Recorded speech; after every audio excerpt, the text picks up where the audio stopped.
अस्सलामु अलैकुम रहमतुल्लाहि व बरकातुहू। नहमदुहु व नसल्ली अला रसूलिहिल करीम, अम्मा बाद। ज़कात के मसाइल चल रहे हैं। आज मैं आपके सामने ये मसला बताने जा रहा हूँ कि किन चीजों पर ज़कात वाजिब है और उनका निसाब क्या है। तो ज़कात जो है सुन्ने पर वाजिब है, चांदी पर वाजिब है, माले तिजारत पर वाजिब है, नकद रकम पर वाजिब है और खेत पर उशर वाजिब है, खेत की पैदावार पर और जानवरों पर अगर वो निसाब को पहुंच रहे हैं तो ज़कात वाजिब है। अब ये सुन्ना, चांदी, माले तिजारत और नकद रकम, इनका निसाब क्या है? हर एक का निसाब अलग अलग है। क्या इनके निसाब किसी एक निसाब से मिलता जुलता है? इसे समझने की जरूरत है। सुन्ने का निसाब अलग है, चांदी का निसाब अलग है। अगर किसी के पास सिर्फ सुन्ना है, चांदी नहीं है और साथ में कुछ पैसे भी नहीं हैं और माले तिजारत भी नहीं है, तो सुन्ने का निसाब 7.5 तोले सुन्ना, मौजूदा जमाने के औजान के एतबार से 87 ग्राम सुन्ना, 479 मिलीग्राम, 87 ग्राम 479 मिलीग्राम सुन्ना अगर किसी के पास है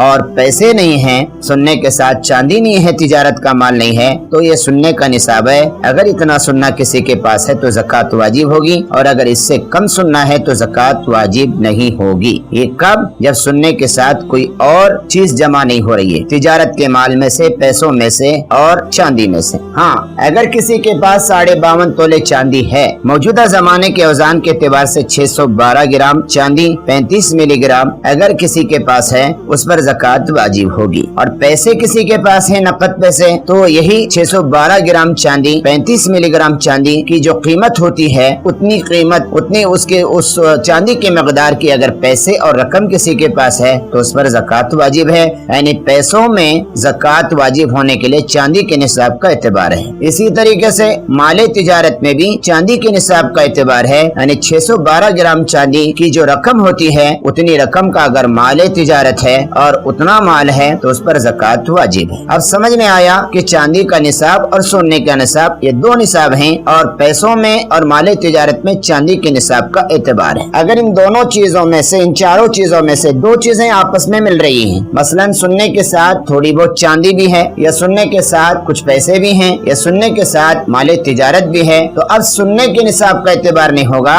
बल्कि चांदी के निसाब का एतबार होगा। अब चांदी के निसाब की मिकदार जो है रकम, उतनी रकम का हिसाब लगाकर ज़कात देंगे। मिसाल के तौर पर किसी के पास 1 तोला सुन्ना है, 10 ग्राम सुन्ना है और 1 तोला चांदी है, 10 ग्राम चांदी है। अब यहाँ पर 1 तोला सुन्ना और 1 तोला चांदी, अब यहाँ पर इनको दोनों का निसाब अलग अलग लिखा नहीं जाएगा बल्कि सुन्ने की कीमत लगाई जाएगी। 1 तोला सुन्ने की क्या कीमत होती है, 1 तोला चांदी की क्या कीमत होती है, दोनों कीमतों को मिलाने के बाद अगर 52.5 तोले चांदी, 612 ग्राम चांदी की कीमत अगर हो रही है तो 1 तोला सुन्ना और 1 तोला चांदी भी अगर किसी के पास है तो ज़कात वाजिब है। अगर किसी के पास 85 ग्राम सुन्ना है, 85 ग्राम सुन्ना है लेकिन चांदी नहीं है, पैसे नहीं है, माले तिजारत नहीं है, सिर्फ सुन्ना है, तो उस पर ज़कात वाजिब नहीं है। पता चला आज के जमाने के एतबार से 8.5 तोले सुन्ना भी अगर किसी के पास है, 7.5 तोला सुन्ना जो है वो पहले के तोले के एतबार से है, 8.5 तोले सुन्ना भी अगर किसी के पास है लेकिन उसके साथ पैसे नहीं है, चांदी नहीं है, माले तिजारत नहीं है, तो उस पर ज़कात वाजिब नहीं है। अगर 1 तोले सुन्ने के साथ भी थोड़ी बहुत रकम जमा हो गई, ये चांदी जमा हो गई है, माले तिजारत जमा हो गया, तो यहाँ पर सुन्ने के निसाब कलअदम करार दिया जाएगा। अब चांदी के निसाब का एतबार होगा तो 52.5 तोले चांदी की जो कीमत होगी, उस कीमत का हिसाब लगाया जाएगा। 1 तोला सुन्ना और 1 तोला चांदी से अगर वो कीमत पूरी हो रही है तो ज़कात वाजिब होगी। तो ये ज़कात के मसले हैं। ऐसे ही तिजारत के माल में भी और नकद पैसे कैश में भी चांदी के निसाब का एतबार होगा। किसी के अकाउंट में इतने पैसे पड़कर हैं, साल भर पड़कर हैं, जो शुरू और आखिर के अंदर इतनी रकम पूरी हो रही है जो 52.5 तोले चांदी की मकदार है, तो उस पर ज़कात वाजिब है। दरमियान का एतबार नहीं है, चाहे दरमियान में अकाउंट पूरा नील हुआ हो, गुज़िश्ता रमजान और इस रमजान जब ज़कात निकाल रहा है, जिस तारीख को, जिस रोजे को ज़कात निकाल रहा है, उस वक्त अगर चांदी के निसाब के बराबर पैसे उसके अकाउंट में मौजूद थे तो उसको मालिक के निसाब समझा जाएगा और उस पर ज़कात वाजिब होगी। अल्लाह हमें अमल की तौफीक अता फरमाए।